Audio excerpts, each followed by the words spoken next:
Биздин бүгүнкү темабыз атмосфералык басымды өлчөөгө карата маселе иштөө. Биринчи маселебизди карайлы. 1646 жылы Паскаль тарабынан түзүлгөн суу барометри көрсөтүлгөн. Мынакей көрүп турасыңар балдар.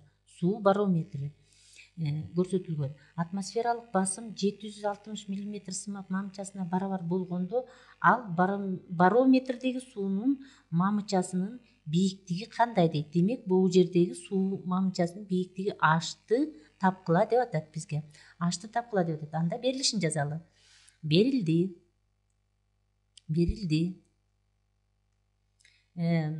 П барабар 760 мм сымап мамычасы бул барабар 101.300 паскаль. Ал эми суунун тыгыздыгы ро барабар 1000 килограмм бөлүнгөн метр куб. Демек бизден сурап атат бийиктигин тапкыла дейт. Ашты тапкыла дейт. Анда биз жазып көрөлү. П барабар идиштин түбүнө жана капталына жасаган басым. Ро Ж H. Демек мындан биз ашты табалы. H барабар П бөлүнгөн ро Ж. Демек барабар ордуна коебуз. Ордуна койсок басымыбыз 101.300 паскаль. 101.300 паскаль. Ал эми робуздун тыгыздыгы 1000 килограмм бөлүнгөн метр куб. Жыбыз болсо 10 метр секундда квадрат. Демек бул барабар, бул жол барабардыкта 10 метр экен. Демек балдар карагылачы, бул жердеги суюктук 10 метр бийиктикке чейин көтөрүлгөн экен. Демек жообу H барабар болжол барабардыкта 10 метр экен. Эми биз экинчи маселебизди карап көрөлү. Экинчи маселеде бул сүрөттү көрүп турасыңар. Атмосфералык басымдын бар экендигин далилдөө үчүн 1654-жылы Магдебург шаарында Отто Герике мындай тажрыйба жүргүзгөн. Ал эки металл жарым шарды бириктирип, алардын арасындагы абаны сордуруп чыгарган. Атмосфералык басым шарды ушунчалык кыскандыктан аны 8 түгөй ат тартып ажырата албай койгон. Эгерде аба басым жасаган бет 2800 сантиметр квадрат болсо, жарым шарларды кысып турган күчтү эсептегиле дейт. Атмосфералык басым 760 мм сымак мамчасына барабар дейт. Демек бул жерде көрүп турасыңар балдар. Бул жердеги эки металл шарын алган.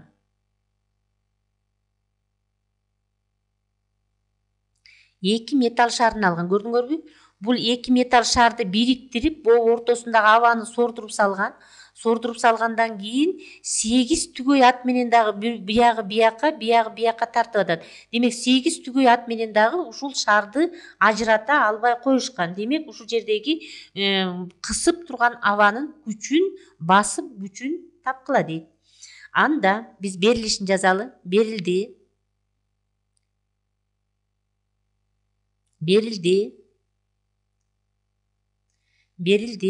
Демек S барабар бобу шардын бетинин аянты.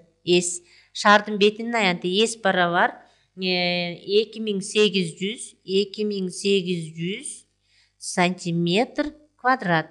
Демек муну биз айландырсак 0,28 метр квадрат. Ал эми басым, нормалдуу атмосфералык басым 760 мм сымап мамычасы бул барабар 101.300 паскаль. Демек бизден сурап атат басым күчүн сурап атат. F'ти сурап атат. F суроо. Анда биз басымдын формуласын жазалы. P барабар P барабар F бөлүнгөн S. F бөлүнгөн S. Бул формуладан биз F'ти табалы. F барабар P көбөйтүлгөн S болду. Демек эми ордуна коюп чыгарып көрөлү. Басымыбыз 101.300 паскаль. 101.300 паскаль. Ал эми аянты болсо 0,28 метр квадрат. Демек бул барабар 28.364 ньютон. 28.364 ньютон күч менен басат экен. Демек же болбосо бул болжол барабардыкта 28,4 кило ньютон. Демек балдар карагылачы, бул жерде кандай күч менен басып аткан дейт. Демек ошол абанын басымы 28,4 кило ньютон күч менен баскандыктан 8 түгөй аттагы шарларды ажырата алган жок. Демек жообу F барабар болжол барабардыкта 28,4 кило ньютон. Эми биз үчүнчү маселебизди карап көрөлү. Үчүнчү маселеде мындай дейт. Атмосфералык басым 100 килопаскаль кезинде поршендүү насос менен нефтини кандай жогорку бийиктикке көтөрсө болот? Нефтинин тыгыздыгы 800 килограмм метр куб дейт. Демек бул жердеги нефтини нормалдуу атмосфералык басым менен, башкача айтканда 100 килопаскаль менен канчалык бийиктикке көтөрсө болот дейт. Демек бул жерде дагы бизге H суроо болуп атат. Демек анда берилишин жазып көрөлү. P барабар 100 килопаскаль же болбосо бул барабар 10^5 даражасындагы паскаль. Паскальга айландырып атабыз. Андан кийин ошол бензиндин тыгыздыгы ро барабар 800 килограмм бөлүнгөн метр куб экен.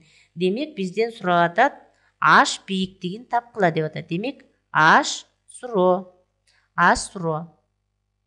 Анда биз дагы эле идиштин түбүнө жана капталына жасаган басымдын формуласын жазабыз. P барабар ро Ж H. Демек мындан H'ты тапсак, H барабар P бөлүнгөн ро Ж. Демек ордуна коебуз. Басымыбыз 10^5 даражасындагы паскаль. Ал эми ро тыгыздыгыбыз 800 килограмм бөлүнгөн метр куб. Аны Жыбыз болсо 10 метр бөлүнгөн секундта квадрат. Демек барабар 12 биз көбөйтүп бөлсөк 12,5 метр болду. Демек балдар, поршенди атмосфералык басым 100 килопаскаль менен басканда поршендеги